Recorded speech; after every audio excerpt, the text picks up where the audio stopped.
Someone leaves you on red. You watch the little word appear. Seen, and nothing after it. No reply, no dots. Just silence. Your stomach tightens. Your face gets warm. Some quiet part of you starts running the same loop over and over, asking what you did wrong. It's a text message. It's nothing.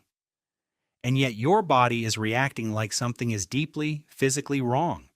You tell yourself you're overreacting. But you're not. You are feeling one of the oldest fears your species has ever carried.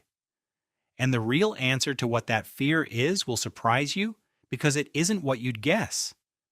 Ask most people what ancient humans were afraid of, and they picture the obvious.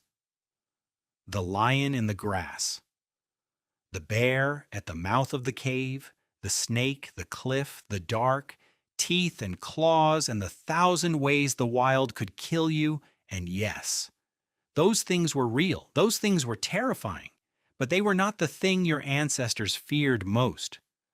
Predators were a danger you could sometimes see coming. You could climb, you could run, you could throw a rock, light a fire, gather the others, and drive the animal off. A predator was a problem the group could solve. The deeper fear was something the group could not save you from. Because the deeper fear was losing the group itself. Think about what a single human being actually is, stripped of everyone else. You have no claws.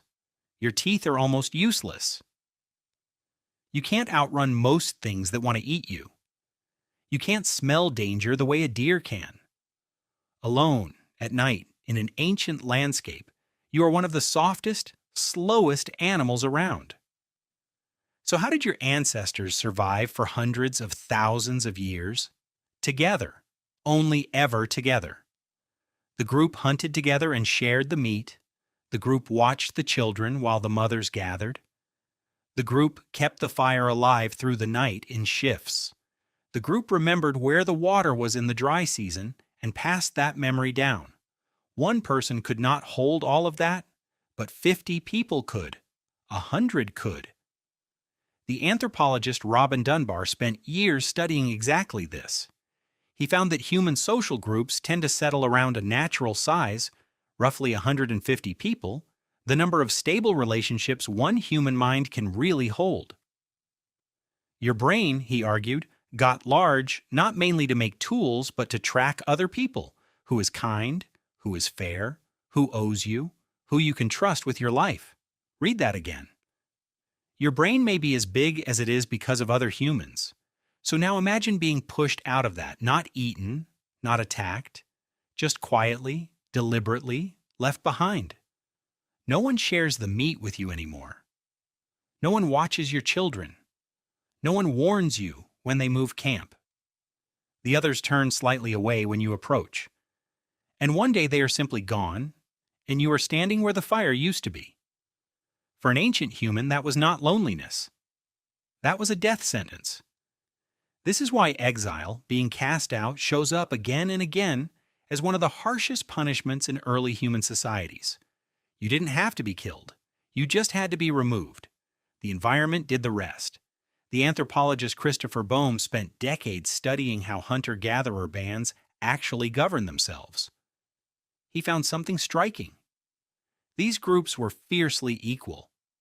If one person got too greedy, too boastful, too domineering, the others would push back together. They'd mock him. They'd ignore him.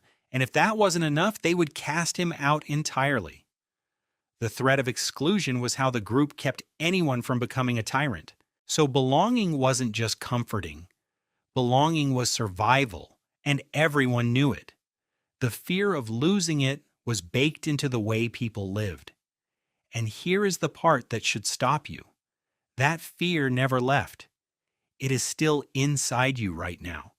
It is the reason a single ignored message can hollow out your whole afternoon. In the early 2000s, a neuroscientist named Naomi Eisenberger ran a now famous experiment. She put people in a brain scanner and had them play a simple, online, ball-tossing game with two other players. What the subjects didn't know was that The other players were controlled by the computer. Partway through, the game was rigged so the person got frozen out. The ball just stopped coming to them. They sat there excluded, watching the other two toss it back and forth without them. It was a trivial thing, a silly game with strangers they'd never met. But when Eisenberger looked at their brains, she saw something remarkable. The regions that lit up during that social rejection were some of the very same regions that light up during physical pain. Your brain, it turns out, processes being left out using the machinery it built to process injury. Let that sink in. To your nervous system, being excluded and being hurt are not entirely separate things. Rejection genuinely, measurably hurts. We say it as a figure of speech. Your brain does not treat it as one. Why would evolution build you that way? Because for almost all of human history, being excluded really could kill you, and pain is how the body flags things that can kill you. Pain is a teacher. Touch the fire, feel the burn, don't touch it again. Get pushed toward the edge of the group, feel the ache, and fix it fast before it's too late. The ancestors who felt that sting the sharpest were the ones who worked hardest to stay connected. And staying connected is exactly what kept them alive long enough to become your ancestors. The ones who didn't care, who wandered off alone and shrugged at rejection. They tended not to make it. Their line often ended with them, so you are descended almost entirely from the anxious ones. The ones who noticed. The ones who lay awake replaying a cold look from someone in the band. You carry their vigilance in your chest. This is why your fears today are so strangely social. Think about what actually terrifies modern people. Surveys find over and over that huge numbers of people rank public speaking among their greatest fears, sometimes above death itself. On its face, that's absurd. No one has ever died from a slightly awkward presentation. But look closer. What is public speaking really? It's standing alone in front of the entire group while every set of eyes judges you. It is the exact ancient scenario your brain is built to dread. The threat isn't the words. The threat is the possibility that they all decide together that you don't belong. Your body can't tell the difference between a boardroom and a Stone Age circle around the fire. It just knows the group is watching, and the stakes feel like life and death because for your ancestors they were. The anthropologist Polly Wiesner studied conversations among the Jew/Hwansi people of the Kalahari, listening to what they talked about by day versus by firelight at night. In daylight, talk was practical, complaints, plans, arguments.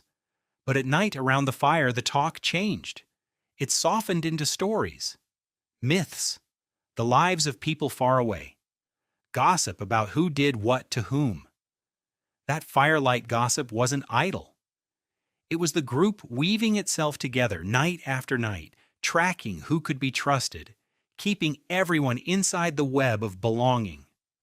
The fire didn't just keep away the cold and the predators, it held the social world together. And you still crave that fire, you just gather around different ones now. The glow of a phone in a dark room, a group chat lighting up, the tiny dopamine flicker when your name appears, when someone remembers you exist, when you are, for a moment, unmistakably included. You are doing the same thing your ancestors did around the flames, checking that you still belong, making sure the group hasn't moved on without you. And the silence, when it comes, lands the same way it always did. This is worth understanding, because that fear can quietly run your life if you don't see it for what it is. It's why you say yes when you mean no. It's why you laugh at things that aren't funny. It's why you sometimes shrink yourself to fit into a group you don't even like, because some ancient part of you would rather be uncomfortable and included than free and cast out. That instinct kept your ancestors alive. But you are not standing at the edge of the wilderness anymore. The stakes have changed, even though the wiring hasn't. Being left on red will not kill you. Being disliked by a few people will not kill you. Speaking in front of a room and stumbling over a word will not kill you. Your body will insist otherwise. It will send the old alarm, the tight chest, the warm face, the looping thoughts. And now you know exactly where that alarm comes from. It's not weakness. It's not you being too sensitive. It is 100,000 years of survival, still doing its job, still trying to keep you inside the circle of firelight. You can feel the fear without obeying it. That's the difference. You can notice the ache, name it, and understand that it's an ancient reflex firing in a world that no longer works the way it did. The lion is gone. The exile is gone. What remains is just the echo. So the next time someone leaves you on red, and your stomach drops, and that quiet voice starts asking what you did wrong, remember what that feeling really is? It isn't nothing. It's the oldest fear your species has ever carried, reaching across 100,000 years to tap you on the shoulder and whisper the same thing it whispered to your ancestors by the fire. Don't get left behind.